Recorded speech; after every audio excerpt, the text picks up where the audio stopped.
happened is at a certain point, the Bible was canonized. So what that means is the kings, the leaders, they took the manuscripts and they said, no, we're going to remove this part, and this is the Apocrypha because it's not lawful, it's not canonized, we're not going to use it as an authentic scripture. And we're going to canonize or make the law these scriptures, and that's what you have in the Bible. Of course, I'm sitting here and I'm thinking like, okay, you're a king, so you have this power to do that, but that doesn't mean what you're doing is right or true. So as a human being, as a person who's educated, you study, you read, you have to research and look at everything. You take the meat and you throw the bones, okay? So if they tell me the Apocrypha is not canonized or it's not lawful, no, I'm going to read it and I'm going to compare and contrast and I'm going to see what's what so that I can learn and benefit. So I'm going to read to you from the Apocrypha, which is not canonized, according to the kings, and the queens.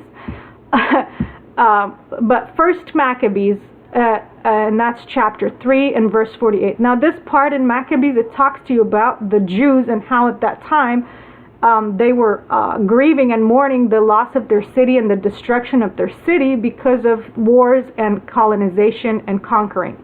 So in verse 48, one of the things that the coloners or the invaders or the destroyers did to their city was this. It reads like this, verse 48, and laid open the book of the law, wherein the heathen had sought to paint the likeness of their images. So what the heathens did, or the attackers did, is they went into their city and they took their books, books of law, or basically their scriptures, their manuscripts, their history books, their constitution. They took it and they removed the pictures of the Jews and they put their own pictures. They put the pictures of the heathens instead of the Jews.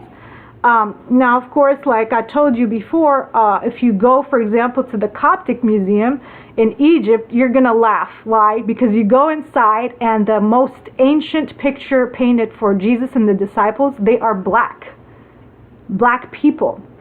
But if you go outside of the museum, there is a big, beautiful mural, and they have the Holy Family of Jesus, Mary, and Joseph, and they are white as snow. They're not even white like the white people in Europe. They're whiter than that.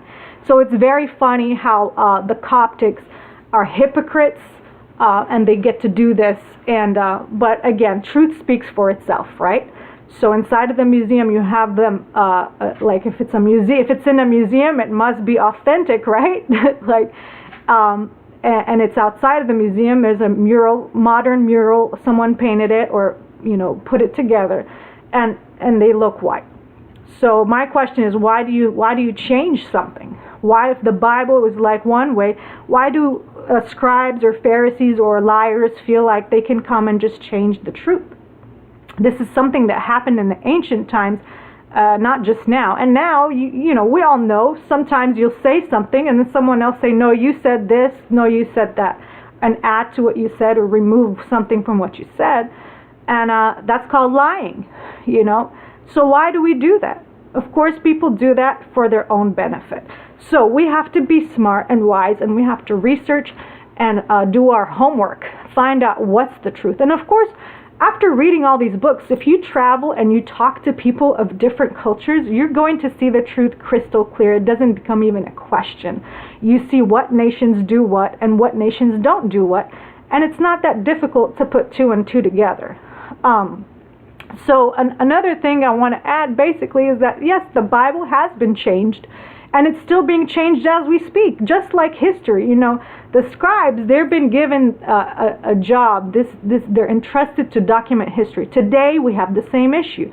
People who are entrusted to document history, and it's their job to document history for it to be taught in schools, are writing things from their point of view instead of what the truth is. So that's a big problem that we still have today. And the Bible is not exempt from that. The Quran is not exempt from that. They're all been subject to change, and they have been played with. So the Bible is nothing but a history book. It's not this book that's untouchable and this and that. No, it's a book of history, and it's the history of the nation of Israel. If you read the book, it's all about Israel and their relationships with other nations, not anything more or less, and their relationship with their God, which is the God of Israel.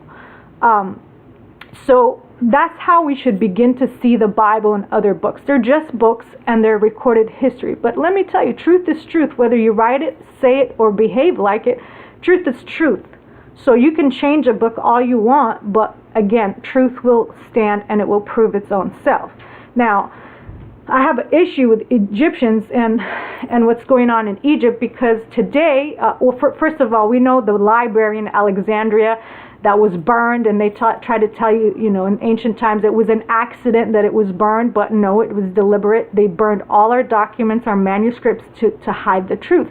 Today, we know that in the Vatican in Rome, there are many tons of manuscripts that are hidden and kept away and locked away. You cannot see them, because if you saw them and you read them, you will find out the truth about the nations and the people. But now, even today in Egypt, from all the generations and to continue on, you can keep digging and excavating in Egypt anywhere. You're going to find manuscripts and statues and monuments galore. It doesn't ever end. So again, this is an ancient history. It's the most ancient history, and the truth is buried there. And of course, Egypt is a target for everyone to come in and rape and do whatever they want. And until this day, Egyptians are not allowed to excavate. They're not allowed to research their own history or present it as it is. Instead, you have the foreigners, especially Europeans or European Americans. They're the ones who are allowed to come in. They have full control. They excavate, they research, and then they change information to their liking to do whatever they want with it and prove whatever they want with it. But again, truth stands. Truth is truth, and that's what's going to stand, But Egyptians are fast asleep to this. And I'm here to tell you, it's time to wake up. It's time to know who you are and what's what, and begin to speak the truth instead of just following priests, pastors, parents, people in general. Know yourself.